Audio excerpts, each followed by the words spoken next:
और ये सोफा साफ करो इसे। पता नहीं ठीक से करो मेरी मेकअप। मेरा भी पफ दे दो, 2 घंटे से बैठी हूं मैं। दो शीशा। सर एज पर रिक्वायरमेंट सब चीजें रेडी हैं, बस वो ईशानी मैडम आ जाए। मैडम आ जाए, पता नहीं कब आएगी। जाओ जाकर देख कर आओ। अरे सर जब वो आएंगे हमें पता चल जाएगा सर। पता नहीं कब आएगी, सबकी बैंड बजी पड़ी है, महारानी पता नहीं कहाँ रह गई है।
Hello Ishani ma'am. Makeup room ready है मेरा। हाँ मैम, जैसा आपको चाहिए बिल्कुल वैसा ही है, और आपका फेवरेट रूम फ्रेशनर भी है। और एक काम करो, डायरेक्टर को जाके बोल दो कि 2 से 3 घंटे तो लगते ही हैं, राइट? और मेरे मूड के ऊपर है कि मैं खुद ही रेडी होके सेट पे आ जाऊंगी। ठीक है? ठीक है मैम। चलो।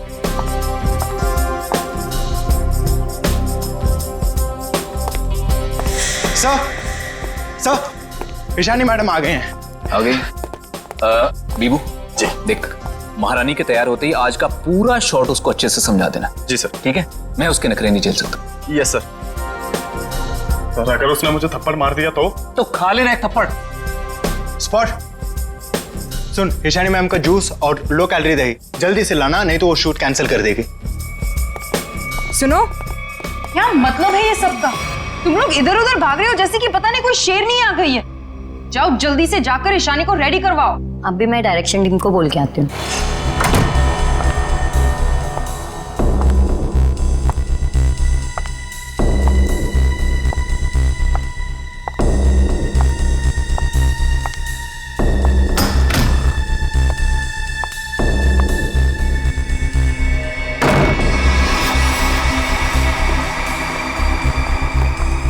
सर, माना कि ईशानी बहुत बड़ी स्टार है, लेकिन हम भी उसके नौकर नहीं है। वही तो, सुबह के 9 बजे से हम रेडी होकर वेट कर रहे हैं और वो अभी तक नहीं आई। इतना वक्त हो गया, 3-4 बार टचअप हो चुका है। तो क्या करूं यार, एक तो विराट सर ने इस नकचड़ी को 1 साल का कॉन्ट्रैक्ट साइन करवा के मेरे सर पे दर्द करके रखा है, और ऊपर से तुम लोग मेरे सर पर चढ़ रहे हो। प्लीज ट्राई टू कोऑपरेट यार। Cooperate my foot. मैं ईशानी के नखरे और बर्दाश्त नहीं कर सकती हूँ। मैं जा रही हूँ यहाँ से। मैं विराट सर के चेक्स वापस कर दूंगी, लेकिन मैं ऐसे काम नहीं कर सकती हूँ। बाय। अरे मैडम रुके। अरे सर आप ही रोके समायरा जी को। अगर आज शूट नहीं हुआ ना तो विराट सर सबकी छुट्टी कर देंगे सर। जाने दे उसको, एक ईशानी 100 सुमेरा के बराबर है।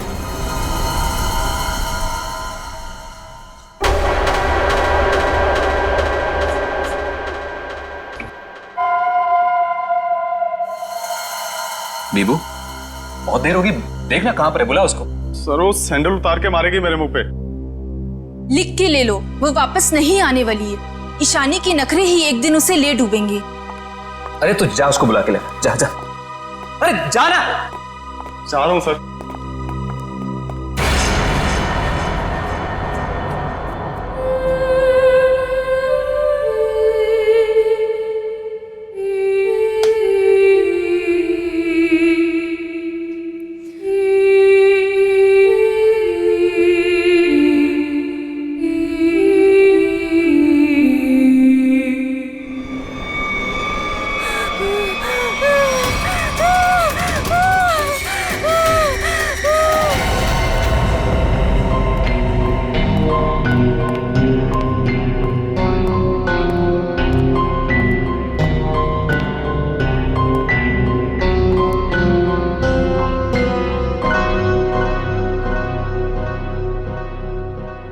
मैम मैम आप रेडी हैं तो मैं अंदर आ जाऊं? मैडम भाग जा यहाँ से, वरना तेरा पैर तोड़ दूंगी।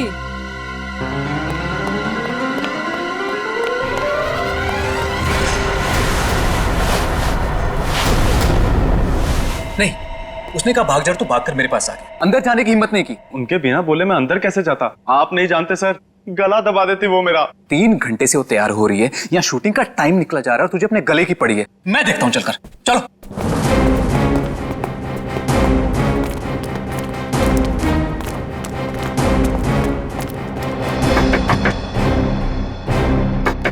ईशानी। सर प्लीज, मैम गुस्से में लगती है, शूट छोड़कर चली जाएंगी। मैं तुम्हें कह रहा हूं चुप रहो। ईशानी दरवाजा खोलिए, अभी सब नहीं चलेगा, प्लीज दरवाजा खोलिए।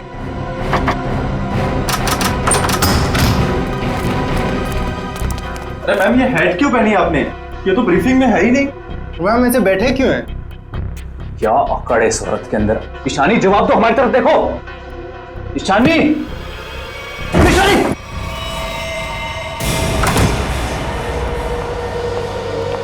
कभी काम नहीं करूंगी मैं उस नकचड़ी शानी के साथ। मैं भी किसी से कम नहीं हूँ। अरे इतना टेंशन क्यों ले रही हो तुम देखना, मैं तुम्हें इससे बड़ा काम दिलाऊंगा। मैं अभी मम्मी को फोन करके बता देती हूँ कि आज मैं लेट आऊंगी। ठीक है, तुम मम्मी को फोन कर लो, हम तुम्हारा अंदर इंतजार करते हैं। ठीक है, मैं अभी आती हूँ। ठीक है।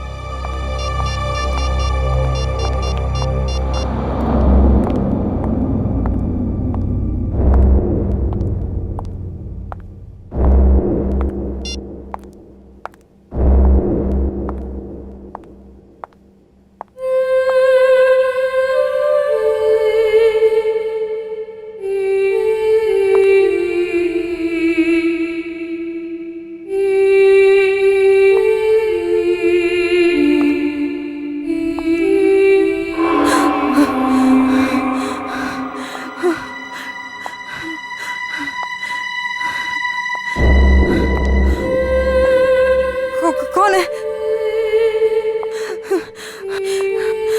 सामने आओ। ये हैट, ये यहाँ कैसे?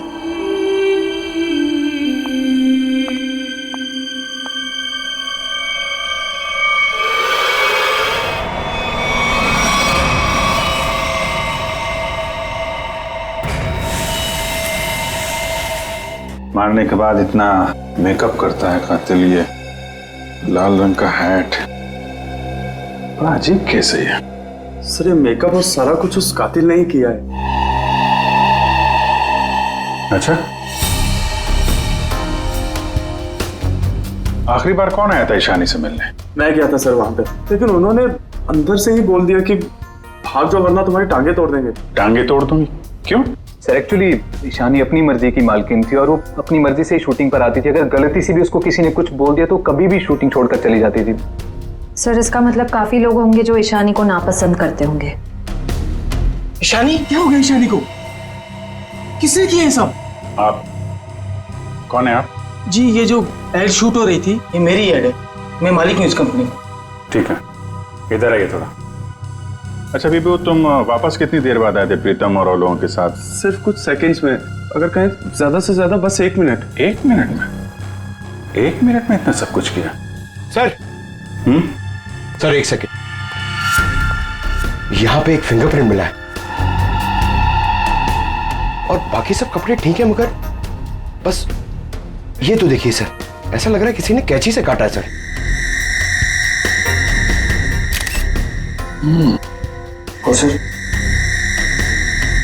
और सर यहाँ पे खून मिला है सर। कातिल पहले से ही कमरे में मौजूद था। सर हो सकता है बिहू ने जो आवाज सुनी वो ईशानी की हो ही ना। हो सकता है। क्या ईशानी से मिलने कोई आया था क्या? नहीं सर, और किसी को आते जाते नहीं देखा। सर कहीं ऐसा तो नहीं कि खूनी ईशानी के कमरे में पहले से ही छुपा हुआ था? एक्चुअली यही हुआ है, सब करने में टाइम तो गया ही होगा।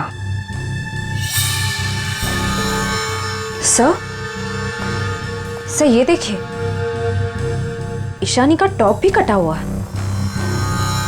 इसे भी काटा गया है? उधर भी कपड़े कटे हैं, इसका टॉप कटा है। लगता है ये जानबूझ के किया गया है।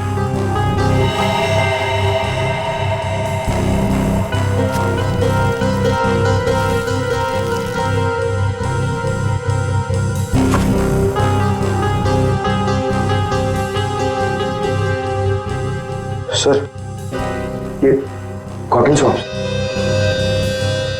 लगता है मेकअप करने में इस्तेमाल किया गया है। वंश, ये सारी चीजें और बॉडी को फोरेंसिक लैब भेजो। तब तक हम लोग जरा बाहर देखते हैं। सर बहुत ही अजीब बात है, किसी ने भी खूनी को आते जाते देखा ही नहीं। आने जाने की तैयारी पहले से कर रखी थी खूनी ने, ना काम किया और निकल भागा।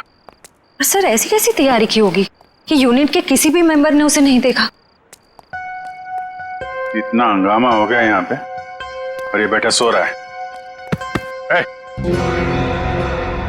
जी साहब। यहाँ से किसी को आते जाते देखा तुमने? साहब मैं तो अभी 5 मिनट पहले ही आया हूँ।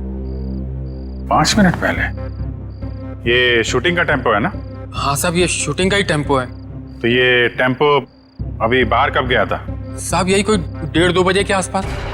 1:30-2 बजे? सर उसी दौरान तो ईशानी का खून हुआ था। जब टेम्पो बाहर गया था तो हमारे साथ कोई और भी था? नहीं अच्छा, पीछे कोई बैठ कर गया था, तुमने किसी को आसपास देखा? मैडम, पीछे तो सामान रहता है, अब पीछे कोई बैठा हो तो मैंने नहीं देखा। इससे अच्छा तरीका और क्या हो सकता है खूनी के यहाँ से निकलने का?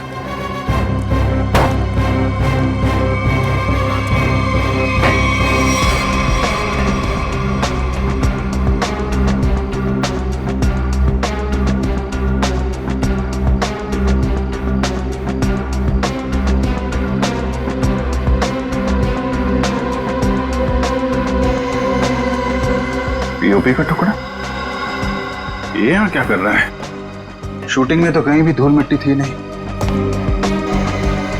ये मिट्टी का टुकड़ा कहाँ से आया?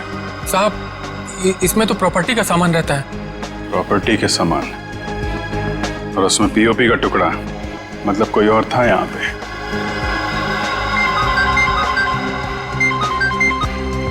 हेलो, क्या? कहाँ पे?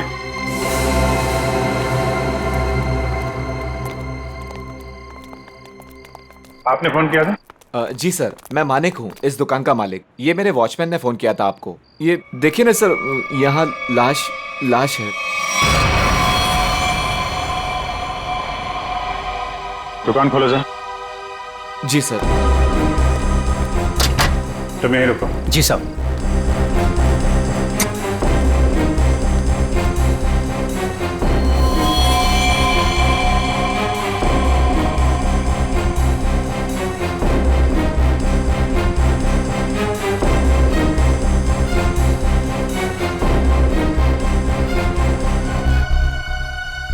सर ये देखिए, इसका टॉप भी वैसे ही काटा गया है। इसका मेकअप निकालो, देखो कौन है ये। Yes sir. ये लाश दुकान में आई कैसे? सर मुझे नहीं मालूम। दुकान तो बंद थी ना, आपने ताला खोला है? मैं क्या बताऊं ये सब कैसे हुआ, और मैं इस लड़की को तो पहली बार देख रहा हूँ। सर मेकअप निकल गया। ये तो समायरा है ना? इसकी भी मॉडलिंग वाली फोटो हमने देखी थी वहां पे।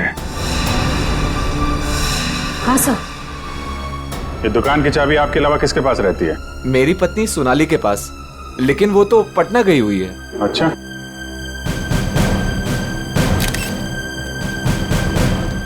तुम्हारी ड्यूटी में एक आदमी यहाँ पे खून करता है, उसकी लाश को यहाँ दुकान में रख दिया। क्या कर रहे थे तुम? कुछ देखा नहीं तुमने? देखा ना साहब, पर वो खूनी है ये कैसे पता चलता? हा? कैसा था वो?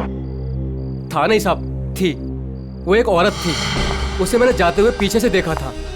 उसने लाल रंग का कोट पहन रखा था, उसके बाल लंबे थे और उसने सर पे एक लाल टोपी पहन रखी थी।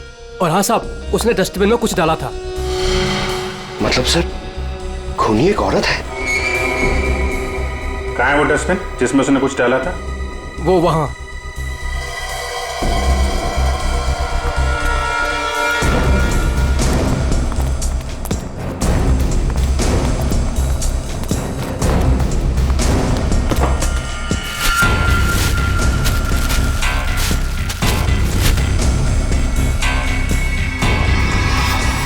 सर ये तो फिशिंग का सामान है, मछली पकड़ने का कांटा वाटा। सर ये तंगुस पे खून लगा है।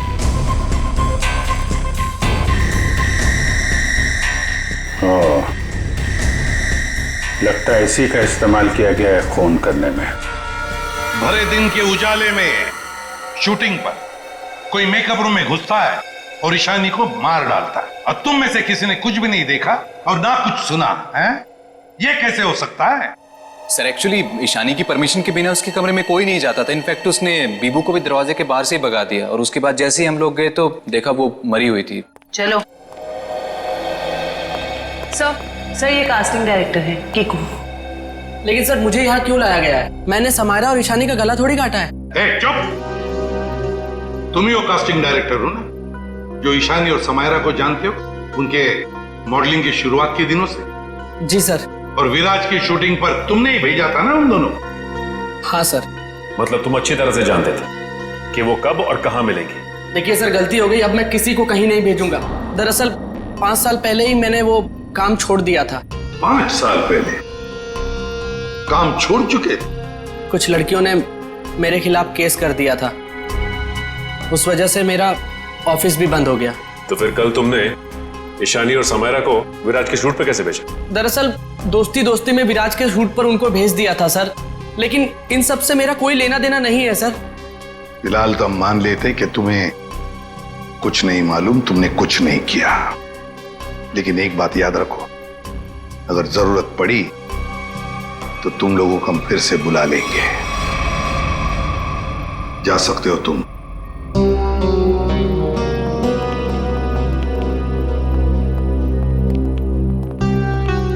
इन तीनों पे कड़ी नजर रखनी पड़ेगी। देखो वो कहां जाते हैं, किस किस से मिलते हैं, क्या क्या करते हैं। सर लेकिन खूनी तो एक लड़की है ना? हाँ खूनी तो लड़की है, लेकिन खून करने में किसी लड़के का भी तो इस्तेमाल हो सकता है। समायरा और ईशानी दोनों मॉडल्स थी, मॉडल।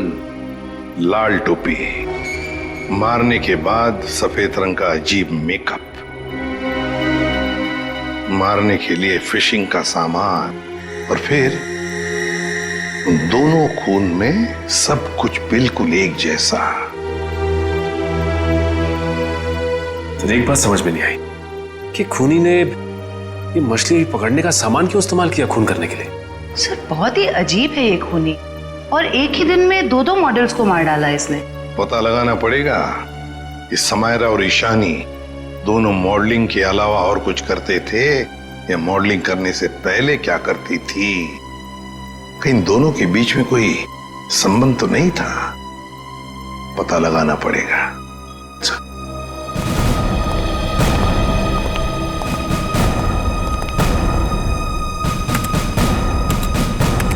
सर 2009 में समायरा और ईशानी ब्यूटी रिबन नाम की मॉडलिंग एजेंसी में काम करते थे, जिसका मालिक ये कीकू था।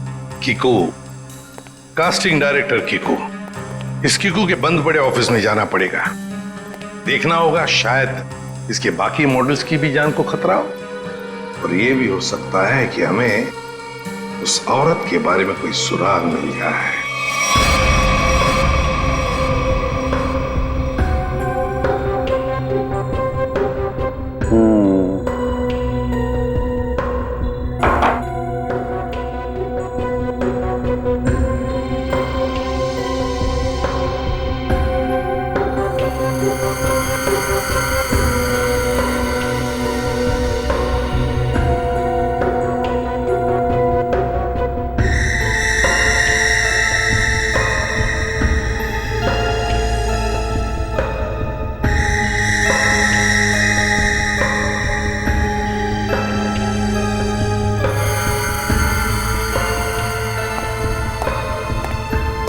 सर हमारा शक बिल्कुल सही निकला। खून करने के लिए इस्तेमाल किया गया ये हथियार एक खास तरह का फिशिंग किट ही है।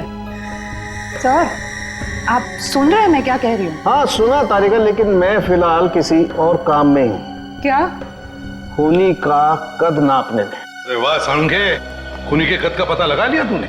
हाँ बस 1 मिनट से नहीं, ये दोनों के गर्दन का ये घाव देखो बस। ये घाव का निशान ऊपर की तरफ बना हुआ है, ना तो सीधा है ना नीचे की तरफ। मतलब खूनी ने तार से इन्हें ऊपर की तरफ खींचा। इसका मतलब साफ है, खूनी की ऊंचाई इन दोनों से ज्यादा थी। मतलब सर वो खूनी औरत इन दोनों से लंबी है?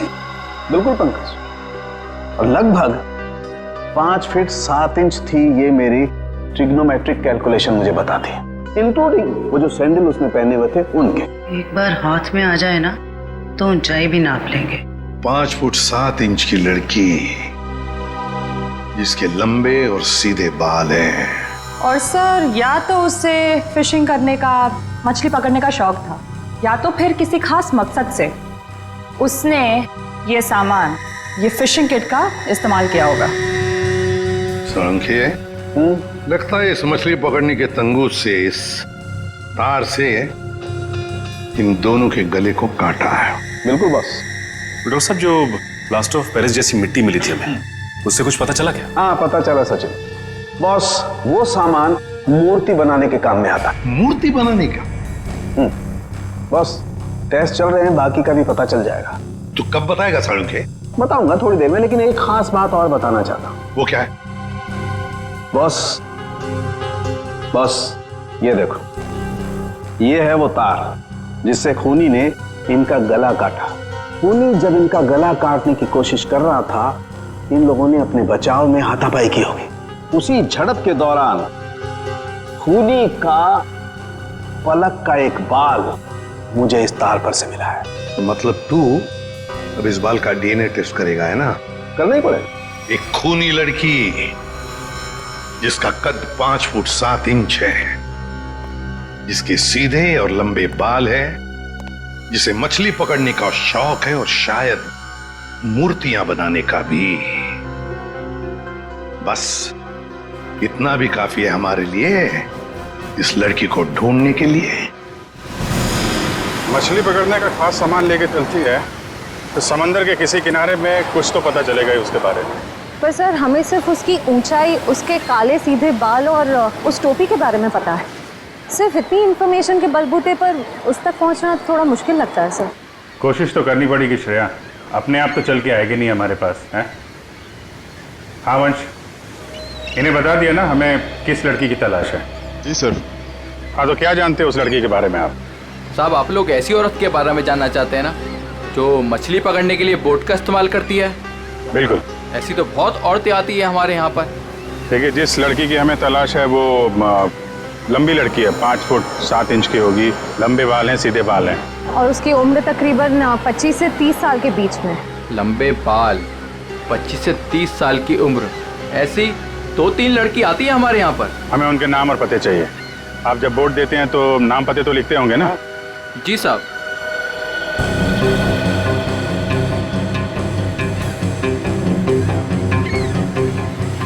ये तीनों लड़कियां आती हैं 5-6 महीने से हमारे यहाँ पर अपने कुछ दोस्तों के साथ। केशा, एनी, शिखा। केशा, एनी और शिखा। मिलना पड़ेगा इन तीनों लड़कियों से। देखते हैं इनमें से कौन है वो लाल टोपी वाली लड़की। सर, कीकू जी ने टैक्स की चोरी की थी और कुछ लड़कियों के पेमेंट ना देने की वजह से इनकी शिकायत की थी, इसीलिए ऑफिस बंद हो गया। और इनका कोई क्रिमिनल रिकॉर्ड भी नहीं है सर। उसका खून हुआ है वो 2008 में कीकू जी की एजेंसी से ही लॉन्च हुई थी, इसलिए ये अभी शक के घेरे में है। विराज, तुम ये बताओ कि तुमने तो कीकू जी के साथ और उन मॉडल्स के साथ काम किया था, तो तुम्हें कभी लगा कि वो मॉडल्स किसी मुसीबत में है या फिर कीकू जी के काम में कोई गड़बड़ है?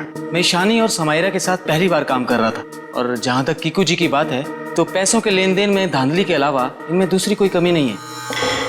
सर, इन तीनों मॉडल्स के कद, रंग और बाल खूनी से कुछ हद तक मिलते जुलते हैं। एक काम करो, इन सबसे पूछताछ करो कि मॉडलिंग के अलावा ये लोग क्या काम करते हैं, क्योंकि इन्फॉर्मेशन ये है कि आजकल इनमें से कहीं मॉडलिंग नहीं करती।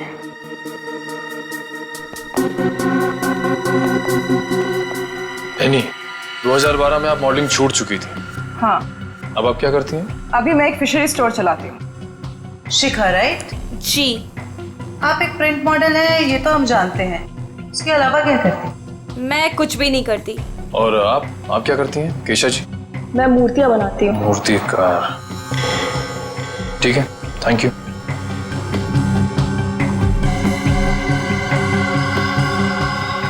बिल्कुल खूनी की प्रोफाइल जैसा है। कंपनी का नाम रेड इंक। मेरा शक सही है, इस एजेंसी के मॉडल्स का ही कुछ राज है। सर, एनी, केशा और डॉली, उन तीनों के प्रोफाइल्स कुछ उन्हीं से मिलते जुलते हैं। सर, इनका संबंध मूर्तियां बनाने और फिशिंग से भी है। तो इनका प्रोफाइल पेशा दोनों शक के दायरे में है। एक काम करो, इन तीनों को ब्यूरो लेके चलो। सर, खूनी की लड़की ने जिस तरह के कपड़े पहने थे उस तरह के कपड़े आ गए सर। Very good. पंकज, इन तीनों के नंबर्स हैं ना हमारे पास? Yes sir. सेलफोन नंबर्स जरा ट्रेस करो, देखो जब उन दोनों लड़कियों के खून हुए तब ये तीनों कहां थी। Yes sir. जयंती सर। ले जाओ। जी, आप तीनों मेरे साथ आइए। कहाँ? अभी बताती हूँ, आओ।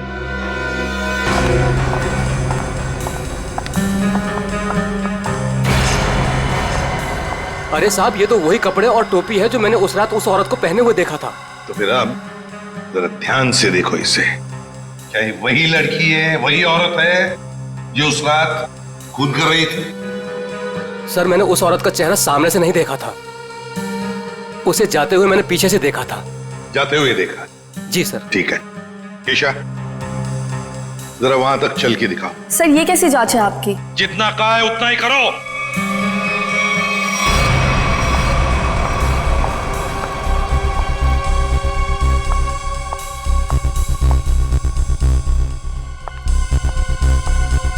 नहीं साहब।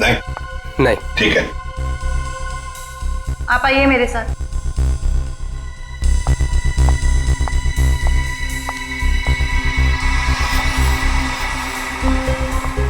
रुको, वहां तक वॉक करके आओ।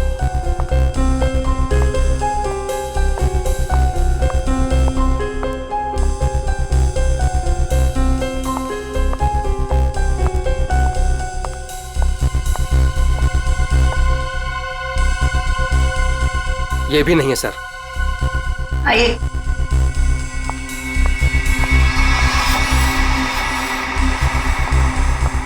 सर, इन्हें तो कपड़े काफी अच्छी तरह से फिट हो रहे हैं। हाँ, दिख रहा है।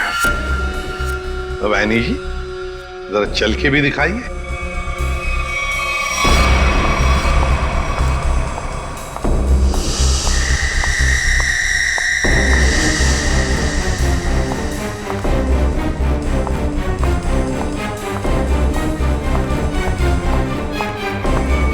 यही है सर, बिल्कुल यही है सर।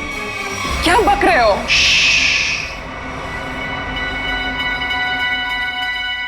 सर, सर जिस वक्त समायरा का खून हुआ था, आनी का फोन उसी एरिया में था। सुना है नहीं? उसी इलाके में था तुम्हारा फोन जिस वक्त ईशानी और समायरा का खून हुआ था। तुम जा सकते हो। और मैं? आपको तो रुकना ही पड़ेगा। सर, मैं क्यों नहीं जा सकती? वो इसलिए कि खूनी की चाल और तुम्हारी चाल बिल्कुल वही है। और तो और सबसे बड़ी बात कि तुम्हारा फोन उसी इलाके में मिला जहां पर इन दोनों लड़कियों का खून हुआ। सर, इन सब का क्या मतलब है? I mean, दो लोग एक जैसे दिख सकते हैं ना?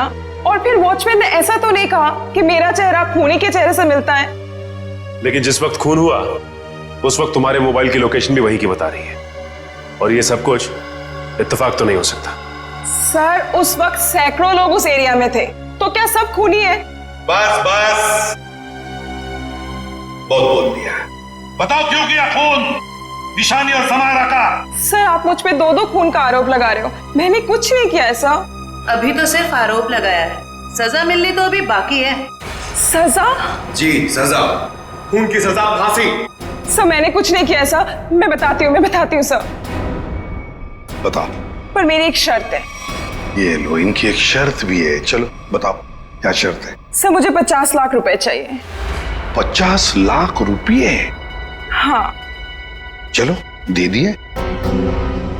अरे लेकिन तुम पैसों का क्या करोगी? तुम्हें तो सजा होने वाली है। आप वो सब छोड़िए, मैं आपको बता रही हूँ ना, मैंने कुछ नहीं किया। सर, मैं तो सिर्फ उसे जानती हूँ जो खूनी को जानता है। और वो है शिखा। शिखा? तुम इतने यकीन के साथ कैसे कह सकती हो आप लोग पता कर सकते हैं ना? हाँ वो तो हम पता करेंगे। सर मेरे पैसे? पैसे? कौन से पैसे? सर अभी आपने बताया आप देंगे। कब? नहीं सर, मैंने तो कुछ नहीं सुना। कब कहा? सर ये सरासर धोखा है। नहीं नहीं नहीं नहीं यानी जी हम कभी धोखा नहीं करते। हाँ धोखा जरूर करते हैं जब कोई कानून के साथ खिलवाड़ करता है, तब कभी कभी सीआईडी वाले धोखा देते हैं। ले जाओ इसे। सीआईडी फिर से? अब क्या कर दिया मैंने? आपने क्या किया है क्या नहीं ये तो हम पता लगा लेंगे, लेकिन आप एक नंबर के झूठे हैं ये पता चल चुका है। क्या मतलब है आपका? आपने कहा आप समायरा को नहीं जानते। 2009 में समायरा ने आपकी कंपनी रेडिंग के लिए मॉडलिंग की थी, सच है? रेडिंग? इसे कैसे ढूंढ लिया आपने? हमें पता चल चुका है 2009 के रेडिंग के फोटोशूट कैंपेन में ईशानी और समायरा दोनों ने मॉडलिंग की थी, है ना? मैम ये कंपनी मेरे नाम पे तो थी, लेकिन मैं इस कंपनी का मामूली सा छोटा सा पार्टनर था। आप इस कंपनी के असली मालिक से क्यों नहीं पूछते? असली मालिक कौन है? चैताली। आप उससे क्यों नहीं पूछते? चैताली? इस केस में पहली बार ये नाम आया। कहाँ रहती है वो? ये नहीं हो सकता, ये नहीं हो सकता। अगर सीआईडी को सच का पता चल गया तो बहुत बुरा हाल होगा मेरा।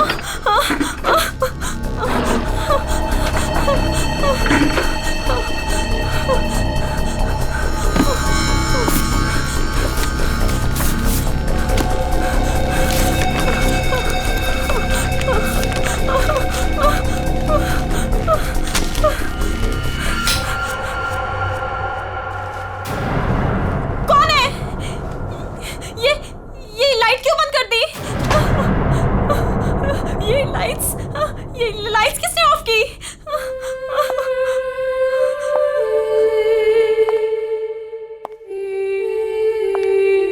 कौन है वहां? कौन है वहां?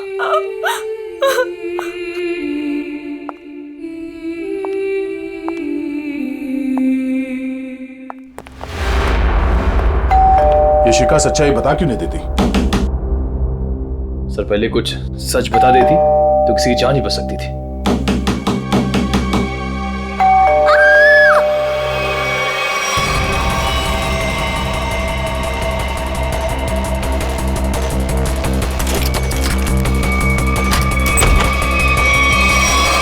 शिका, शिखा, शिका, बचाओ!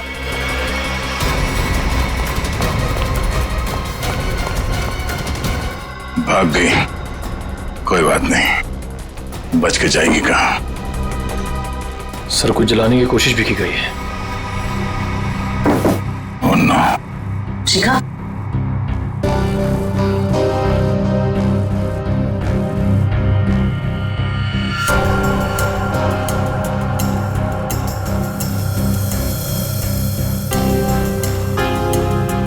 इतना लंबा बाल ये शिखा का तो नहीं हो सकता। तो भागते भागते बाल छोड़ गई। देखते हैं कहां तक भागती है ये। आइए सर।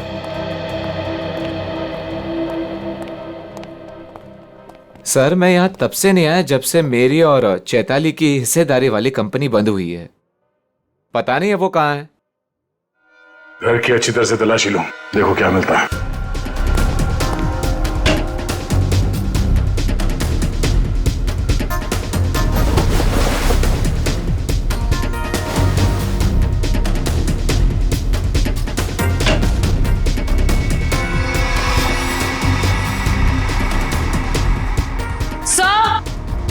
आ जाओ दी। सर ये देखिए।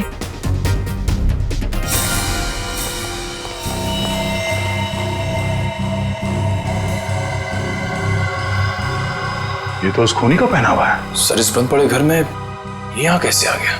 चलो निकालो उसे बाहर।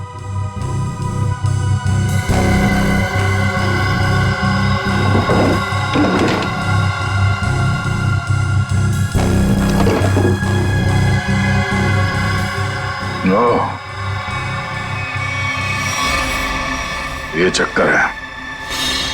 सारंगे, शिखा के घर की खिड़की से हमें एक बाल मिला, जरा मैच करके देख पलक के बाल से। ये रहा वो बाल सर, उस खूनी लड़की का बाल। बॉस, ये बाल हमारे किसी काम का नहीं, बेकार सबूत है। क्या मतलब? मतलब ये बॉस के खूनी के पलक का डीएनए रिपोर्ट आ चुका है। तो खूनी कोई लड़की नहीं, खूनी एक आदमी है। एक आदमी है जिसकी उम्र 40 से 45 साल। ये टोपी, लंबे बाल, सैंडल, ये सब धोखा है। तो मतलब खूनी कोई लड़की नहीं, बल्कि लड़की की भेष में आदमी है। ऐसा क्यों किया उसने? लड़की के भेष में क्यों? खून करने के और भी आसान तरीके थे उसके पास। लगता है ये खूनी कोई सरफिरा है। खूनी कोई सरफिरा नहीं, शैतान दिमाग का आदमी है ये, शैतान दिमाग का। सोच समझ के सब कुछ कर रहा है ये।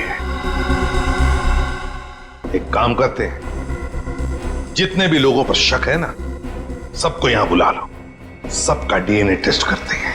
आप बताते क्यों नहीं कि हम सब लोगों को यहाँ पर क्यों लेकर आए हैं? ऐसी जगह लाए हैं कि हमारा कोई टेस्ट होने वाला है और आप लोगों को हम सब पे शक है कि हमने खून किया है। लगता है हम सब बिना जुर्म के सजा भुगतने वाले हैं। बस बहुत हो गया।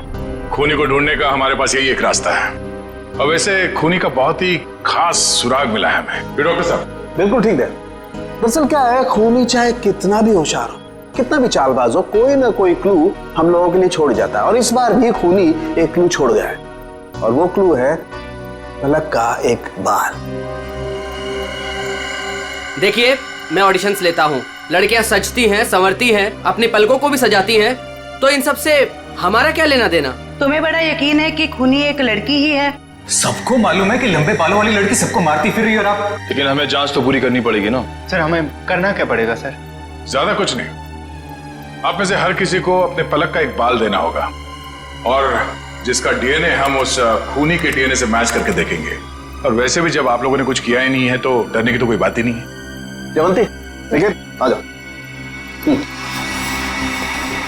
चलो जाओ।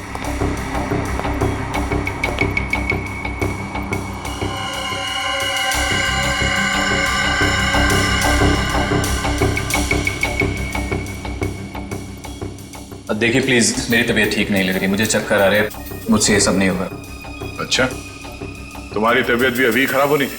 सर आप इस जांच को बाद में भी कर सकते हैं। चलो प्रीतम, मैं तुम्हें हॉस्पिटल ले चलता हूँ, चलो। और चैताली किसी हॉस्पिटल में है क्या? निकल।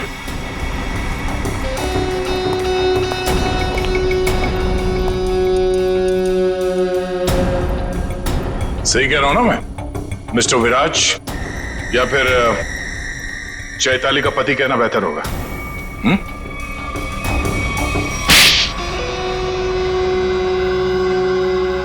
चैताली कहाँ है बताओ? चैताली अब इस दुनिया में नहीं है, और जिनकी वजह से वो इस दुनिया में नहीं है, मैंने उन सबको, समायरा और ईशानी, उन दोनों को भी चैताली के पास पहुंचा दिया। और जिस लड़की शिखा को आपने बचाया है, मैं उसे भी नहीं छोड़ूंगा। तुम सीआईडी के सामने किसी को जान से मारने की धमकी दे रहे हो मिस्टर विराज, बड़ी हिम्मत है। तुम्हारे घर में हमें पता चल गया था कि सारे खून के पीछे तुम्हारा ही हाथ है, और अब डीएनए टेस्ट से प्रूव भी हो जाएगा, लेकिन हम तुम्हारे मुंह से सुनना चाहते हैं। मैं तो अपनी बीवी को इंसाफ दिलाना चाहता था, बस शिखा, समायरा और ईशानी, ये तीनों मेरी बीवी की खुदकुशी की जिम्मेदार थी। पर ये बात मुझे 5 साल बाद पता चली। इतने सालों बाद तुम्हें कैसे पता चला कि ये तीनों तुम्हारी बीवी के मौत के जिम्मेदार है? ये 2009 की बात है। चैताली ने द रेड इंक कंपनी में पैसा लगाया था, और ये तीनों लड़कियां उसके बराबर की पार्टनर थी। माणिक तो बस नाम का पार्टनर था इनके बीच। मैं उस वक्त यूके में था, और इन तीनों लड़कियों को जानता भी नहीं था। लेकिन जब इनकी कंपनी नुकसान में चली गई, तो इन तीनों ने मेरी बीवी को कर्जे और बकायेदारों से लड़ने के लिए अकेला छोड़ दिया, और उसे मरने पर मजबूर किया। मैंने एक औरत का वेश बनाया और अपना बदला लेना शुरू किया, ताकि आप लोग ये सोचते रह जाएं कि खूनी एक औरत थी। शिखा के घर जो जलाया था वो एक सबूत था, उसको मुझ पे शक हो गया था। माना कि उन तीनों की वजह से तुम्हारी बीवी अब इस दुनिया में नहीं रही। तुम कानून की मदद ले सकते थे, लेकिन तुमने ऐसा नहीं किया। अपनी बीवी की मौत का बदला लेने के लिए तुम खून करने लगे। अब तुम्हें फांसी से कोई नहीं बचा सकता।